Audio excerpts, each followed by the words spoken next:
So welcome back everyone. आज हम लोग पढ़ने वाले हैं रीअरेंजमेंट ऑफ सेंटेंसेस। एग्जामिनेशन में से 2 से 3 नंबर का सवाल आपको देखने को मिलता ही मिलता है।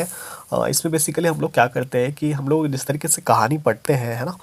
तो कहानी पढ़ते हैं तो हम लोग क्या करते हैं, लाइन बाय लाइन करके कहानी पढ़ते हैं, जिससे हमें जो है वो चीज़ें समझ में आती है उसमें क्या बोला गया है। तो यहाँ पे भी वही है कि इन लाइंस को यहाँ पे इन्होंने क्या करा है कि ऊपर नीचे इन्होंने कर दिया है, और आपको क्या करना है, इन्हीं लाइन को रीअरेंज करके बताना है, जिससे आपको जो है वो इसका मीनिंग सही से समझ में आ पाए, है ना। तो यहाँ पे मैंने जो है वो यहाँ पे 10-12 सवाल लेके रखे हैं ना, वन बाय वन करके आप इसको जो है वो इसको प्रैक्टिस करना होगा, बनाना होगा। मैं इसका पीडीएफ टेलीग्राम में शेयर कर दूंगा, ठीक है।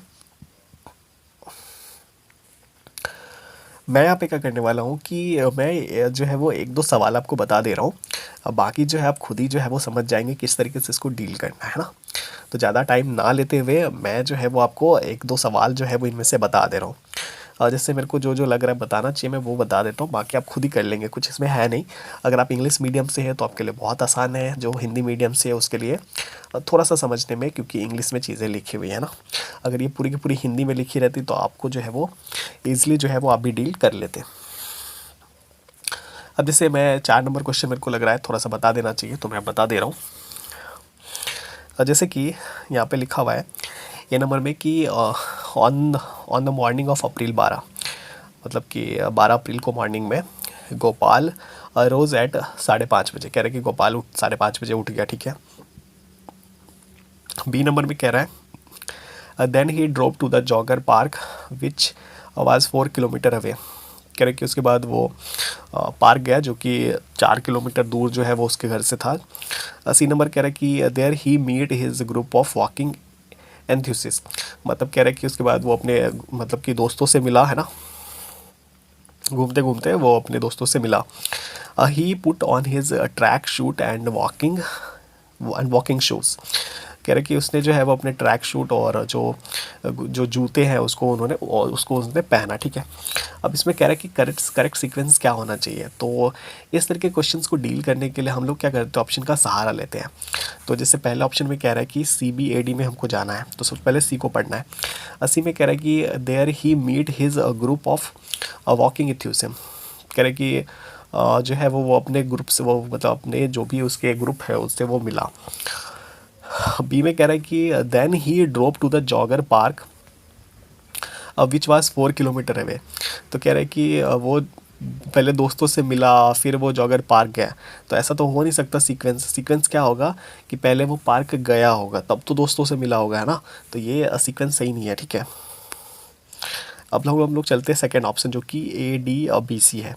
अब जैसे ए पे देखो, ए पे कह रहा है कि वो सुबह उठ गया पहले, ठीक है, सही सीक्वेंस लग रहा है। फिर डी कह रहा है कि उसने फिर उठा, फिर उसके बाद उसने कह रहा है कि he put on his track suit, और फिर उसने अपना ट्रैक शूट पहना, जूते पहने। फिर बी में कह रहा है कि वो पार्क गया, और फिर सी में कह रहा है अपने दोस्तों से मिला होगा, या फिर जो भी उसके ग्रुप है उससे वो मिला होगा। तो ये सीक्वेंस मेरे को सही लग रहा है, क्योंकि पहले सुबह उठेगा, ट्रैक शूट पहनेगा, पार्क जाएगा, तभी तो मिलेगा अपने ग्रुप से। तो ये सीक्वेंस मेरे को सही लग रहा है, तो ये इसका आंसर बी होना चाहिए। बट इसके अलावा भी जो ऑप्शन है उसको भी हम लोग देखेंगे। जैसे सी ऑप्शन में कह रहा है कि DCAB। डी में कह रहा है कि उसने पहले ट्रैक शूट पहना, फिर कह रहा है कि वो अपने, है ना, दोस्तों से मिला, फिर वो सुबह उठा। तो ये सीक्वेंस सही नहीं है। इसी तरीके से डी ऑप्शन देखेंगे। ए में कह रहा है कि वो सुबह उठा, सही बात है। सुबह उठने के बाद वो अपने दोस्तों से मिल लिया, ऐसा तो हो नहीं सकता। सुबह उठेगा, ट्रैक शूट पहनेगा, पार्क जाएगा, तब तो दोस्तों से मिलेगा या ग्रुप से मिलेगा। तो ये सीक्वेंस भी गलत है, तो सही ऑप्शन डी होगा। तो इस तरीके से सीक्वेंस है, अगर आपको समझ में आ रहा है तो बहुत ईजिली है आप लोगों के लिए।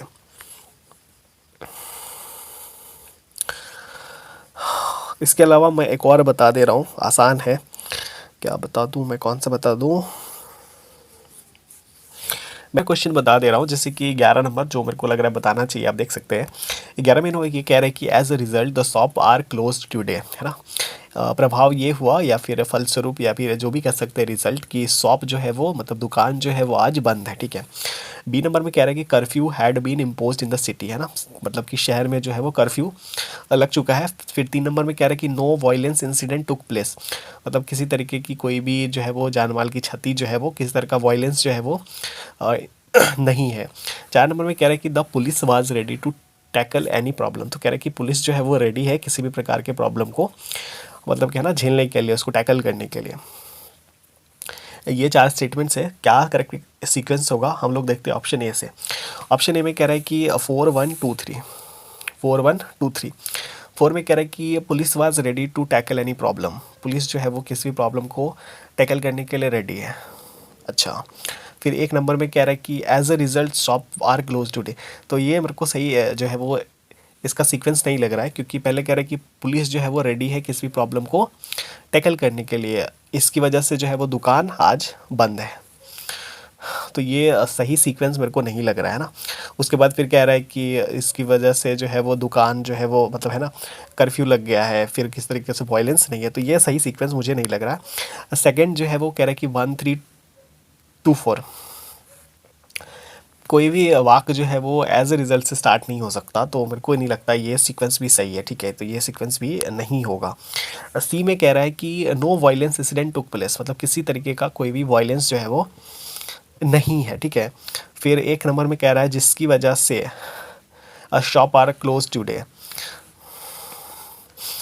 दो सी नंबर में कह रहा है कि 2-1-3-4 है ना, तो 2 में कह रहा है कि curfew has been impose in the city, मतलब कि कर्फ्यू जो है वो शहर में लग चुका है। फिर एक नंबर में कह रहा है कि as a result the shop are close today, जिसकी वजह से दुकान जो है वो बंद है। सही बात है, ये सीक्वेंस सही जा रहा है। फिर 3 नंबर में कह रहा है कि no violence incident took place, मतलब किसी तरीके का जो है वो वायलेंस ना हो, इसलिए जो है वो पुलिस जो है वो किसी प्रॉब्लम को टैकल करने के लिए रेडी है। तो ये सही सीक्वेंस मेरे को लग रहा है, तो सी इसका जो है वो आंसर हो जाएगा। ठीक है, तो आपको जो है वो सोचना है और क्या हो सकता है, आप जो है वो सोच के जो है इसका आंसर बता सकते हैं ना। आसान है।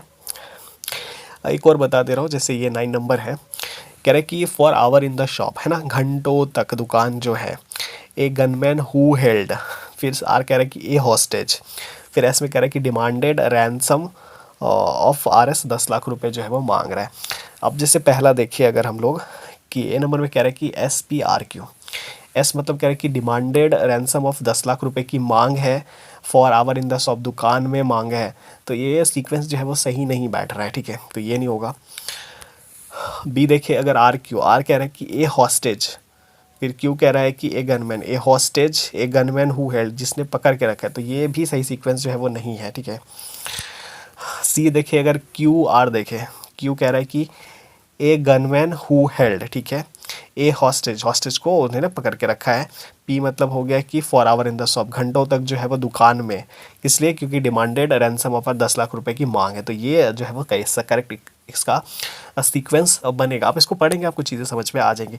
तो मेरे को लगता है ज़्यादा इसमें बताने की ज़रूरत है नहीं, आप इसको पढ़ेंगे और आप अपने हिसाब से जो है वो टिक आउट कर लेंगे। आप सभी इसको ज़रूर प्रैक्टिस करेंगे और नीचे जो है वो आप लोग कमेंट करके बताएंगे कि एक का आंसर क्या होगा, बी का क्या होगा, इस तरीके से आप लोग ज़रूर कमेंट करेंगे।